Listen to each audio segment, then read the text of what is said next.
Lazarus was dead. Not just for a moment, not unconscious, not in a deep sleep, but 4 days in the grave. His body had begun to decay. The mourners had already given up hope. Yet, when Jesus arrived, he didn't speak words of condolence, he spoke life. Lazarus, come forth. And at that moment, what had been dead was restored.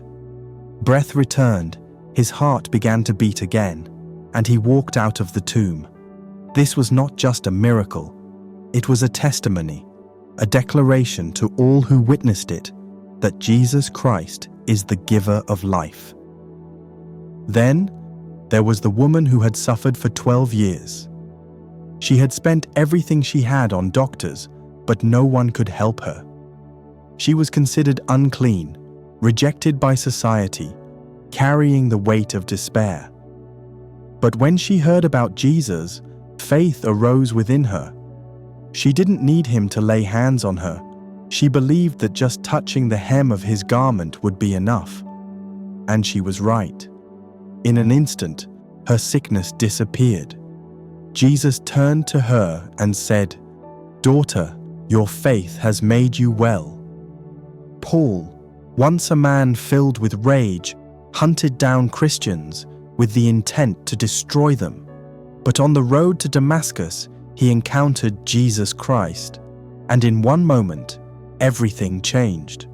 The very man who sought to silence the gospel became one of its loudest voices. Job lost everything, his wealth, his family, his health.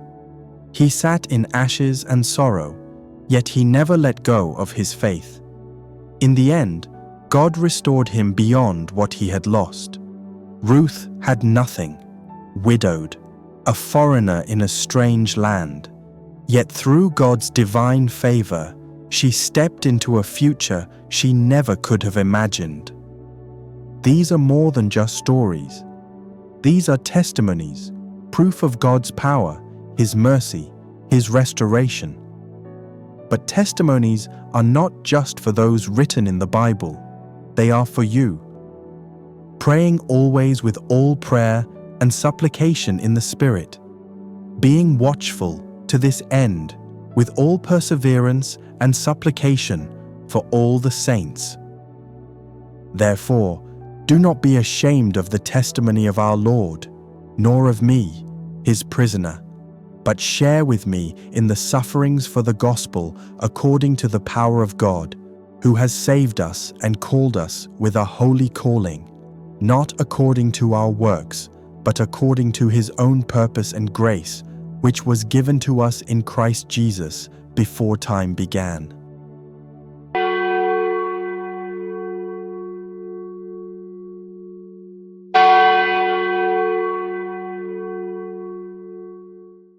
So I ask you, what has God done for you? Maybe he has healed you. Maybe he has protected you from dangers you never even saw coming. Maybe he has guided you out of situations where you felt completely lost. Or maybe, in the darkest moments of your life, when you thought no one cared, he reminded you that you are loved, chosen, and never forsaken. But here's the important part. Your testimony is not meant to be kept to yourself. In Luke 8:38-39, a man who had been possessed by demons, completely lost, out of control, was set free by Jesus.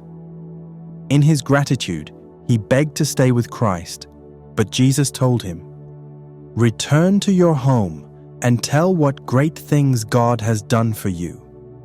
He didn't just keep the miracle to himself, he proclaimed it throughout the city, testifying of the power of Jesus.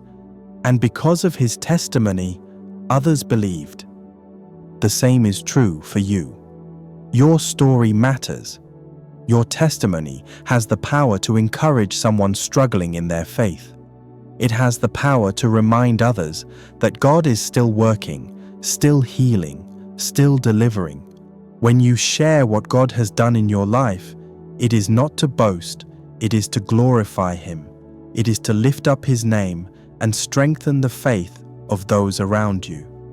Consider sharing this video with someone who may need to hear it too. Let's spread the goodness of God together.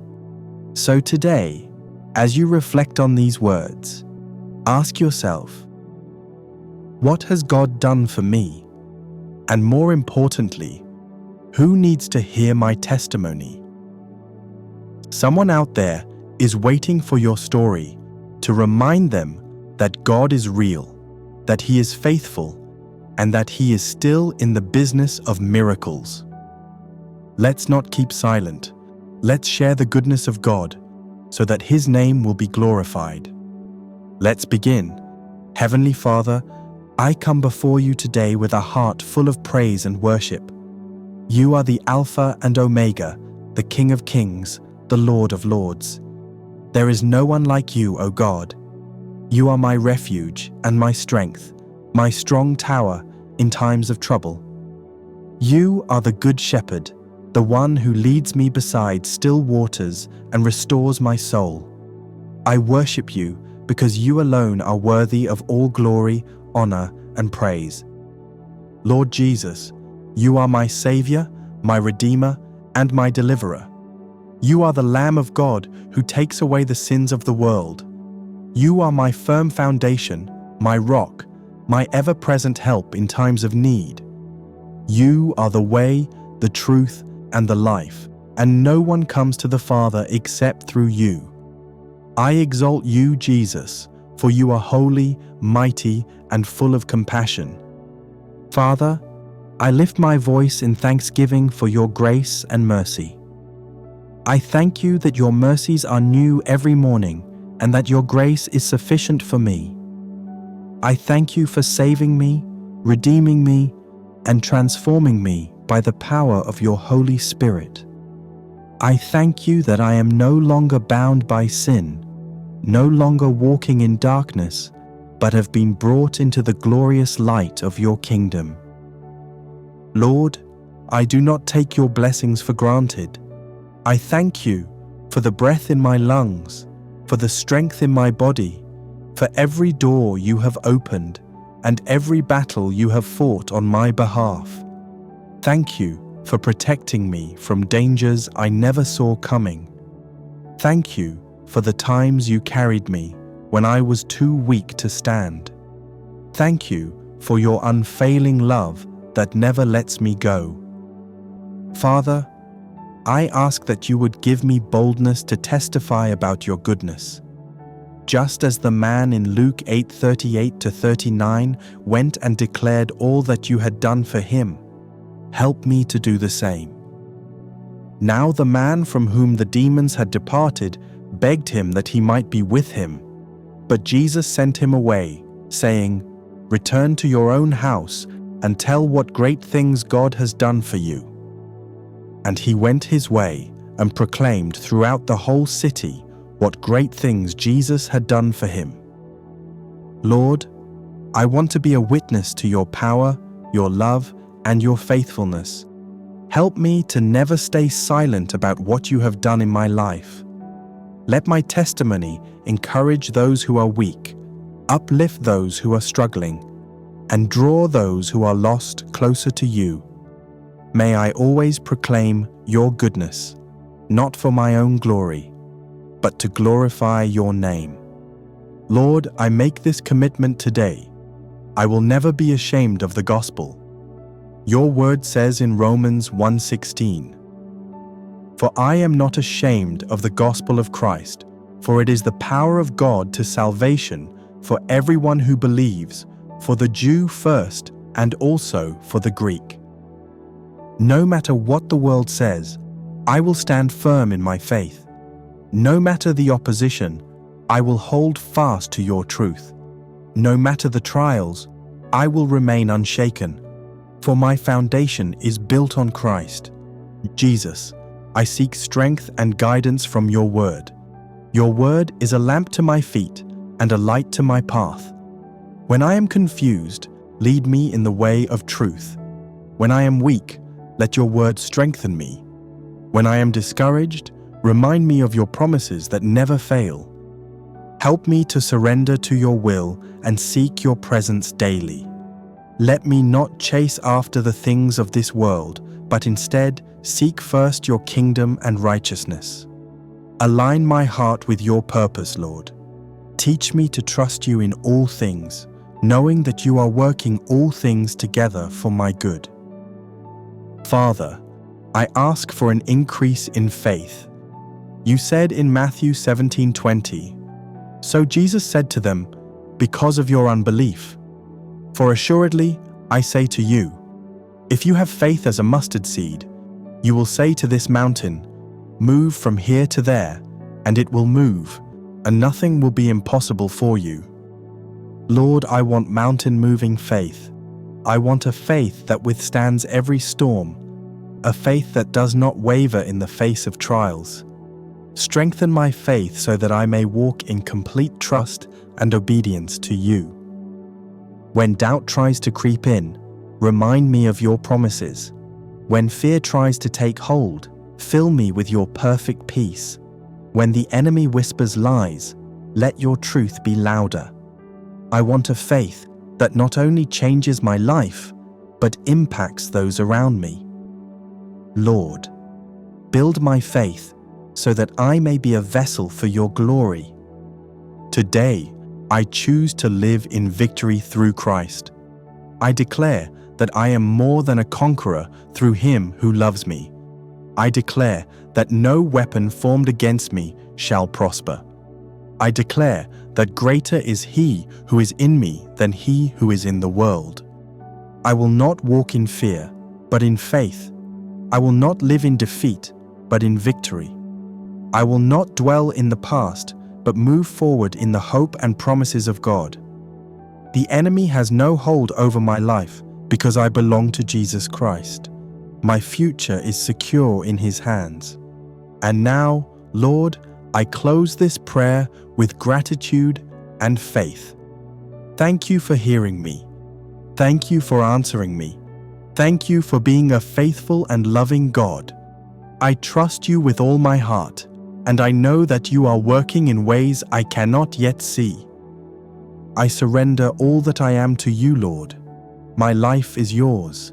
My testimony is yours. My future is yours.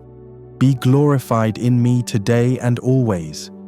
I pray this in the mighty and matchless name of Jesus Christ, my Lord and Savior. Amen. If this message has encouraged you, we invite you to join our community of prayer and faith. Subscribe to our channel today and become a part of our daily prayers as we grow stronger in our faith together. Let's continue to lift each other up and walk in God's promises. Your journey of faith begins here.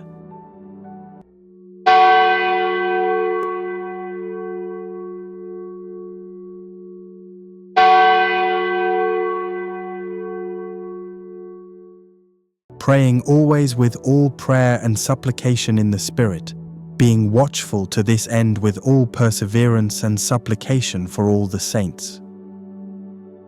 Therefore, do not be ashamed of the testimony of our Lord, nor of me, his prisoner, but share with me in the sufferings for the gospel according to the power of God, who has saved us and called us with a holy calling, not according to our works, but according to his own purpose and grace, which was given to us in Christ Jesus before time began. For I am not ashamed of the gospel of Christ, for it is the power of God to salvation for everyone who believes, for the Jew first and also for the Greek. Now, the man from whom the demons had departed begged him that he might be with him. But Jesus sent him away, saying, "Return to your own house and tell what great things God has done for you." And he went his way and proclaimed throughout the whole city what great things Jesus had done for him. So Jesus said to them, "Because of your unbelief, for assuredly I say to you, if you have faith as a mustard seed, you will say to this mountain, 'Move from here to there,' and it will move, and nothing will be impossible for you."